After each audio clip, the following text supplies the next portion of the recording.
बांग्लादेश में 2 महीने से चल रहे आरक्षण विरोधी छात्र आंदोलन के बाद प्रधानमंत्री शेख हसीना ने आज सोमवार 5 अगस्त को इस्तीफा दे दिया। हिंसक माहौल के चलते शेख हसीना को देश छोड़कर भी भागना पड़ गया। बताया जा रहा है कि वो सेना के विमान से रवाना हो गई हैं। खबरों के मुताबिक उनकी बहन रेहाना भी उनके साथ हैं। वे बंगाल के रास्ते दिल्ली पहुंच गई हैं। मीडिया रिपोर्ट्स के मुताबिक उनका विमान गाजियाबाद के हिंडन एयरबेस पर उतर गया है। इसके बाद वे लंदन, फिनलैंड या दूसरे देश जा सकती हैं। बांग्लादेश के सेना प्रमुख ने कहा कि हम अंतरिम सरकार बनाएंगे, देश को अब हम संभालेंगे। आंदोलन में जिन लोगों की हत्या की गई है उन्हें इंसाफ दिलाया जाएगा। इससे पहले पड़ोसी देश श्रीलंका में आर्थिक संकट के बाद राष्ट्रपति गोटबाया राजपक्षे की सरकार के खिलाफ हिंसक आंदोलन हुआ था। जुलाई 2022 में ऐसी स्थिति बनी थी। लोग सरकार के खिलाफ सड़कों पर थे और राष्ट्रपति भवन में घुस गए थे। आपको बता दें, प्रदर्शनकारी प्रधानमंत्री आवास में दाखिल हो गए हैं और तोड़फोड़ और आगजनी की घटना भी सामने आ रही है। पुलिस और प्रदर्शनकारियों के बीच झड़प में सोमवार को 6 लोग फिर मारे गए हैं। प्रदर्शनकारियों ने 2 हाईवे पर कब्जा कर लिया है। अब तक कुल 300 लोगों की जान चली गई बताई जा रही है। इसमें ज्यादातर छात्र हैं।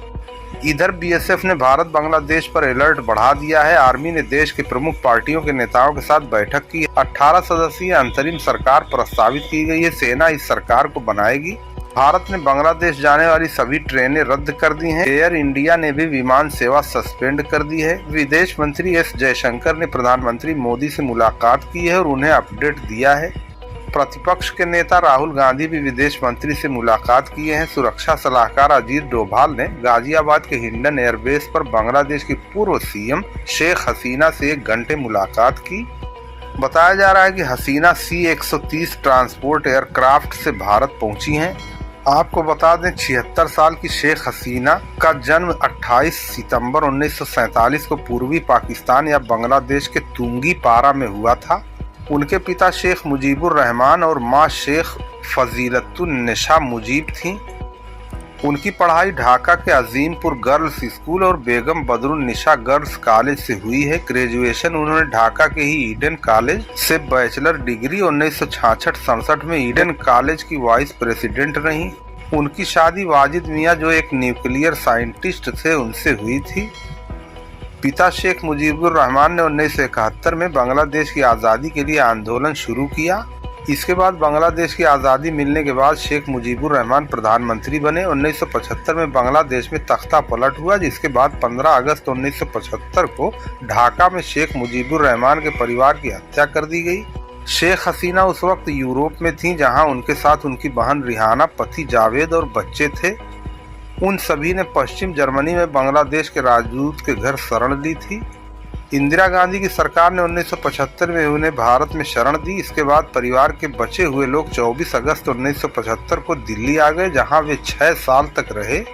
बांग्लादेश में जियाउर रहमान की सैन्य सरकार ने 1975 में उनके बांग्लादेश आने पर रोक लगा दी। 16 फरवरी 1981 को अवामी लीग ने उन्हें पार्टी का अध्यक्ष चुन लिया। 17 मई 1981 को हसीना वापस बांग्लादेश लौटी, जहां हजारों पार्टी कार्यकर्ताओं ने उनका स्वागत किया। 1981 से 1985 तक उन्हें 4 बार हाउस अरेस्ट किया गया। 1986 में हुए चुनाव के बाद हसीना बांग्लादेश में विपक्ष की नेता बनी। 1996 में हुए चुनाव में जीत के बाद हसीना पहली बार प्रधानमंत्री बनी। हसीना का पहला कार्यकाल 2001 तक चला। 2001 से लेकर 2009 तक नेता प्रतिपक्ष रहीं। 2009 से लेकर 2024 तक लगातार 4 बार प्रधानमंत्री चुनी गई। आपको बता दें, जनवरी 2024 में हुए संसदीय चुनाव में शेख हसीना की पार्टी ने 300 में से 224 सीटें जीती थीं और शेख हसीना 5वीं बार प्रधानमंत्री बनी थीं। इधर बांग्लादेश में हिंसा के बीच पीएम हाउस में बैठक भी शुरू हो गई। मीडिया रिपोर्ट्स के मुताबिक केंद्रीय गृह मंत्री अमित शाह, रक्षा मंत्री राजनाथ सिंह और एनएसए अजीत डोभाल इस बैठक में मौजूद हैं। इसका एजेंडा सामने नहीं आ पाया है। इधर बीएसएफ के एक वरिष्ठ अधिकारी के अनुसार मौजूदा स्थिति को लेकर बीएसएफ लगातार बांग्लादेश के बॉर्डर गार्ड के संपर्क में है। फिलहाल सीमा पर स्थिति सामान्य है। बांग्लादेश में कर्फ्यू के कारण भारत के साथ एकीकृत चेकपोस्ट या आईसीपी पर यातायात की आवाजाही पर प्रतिबंध लगा दिया गया है।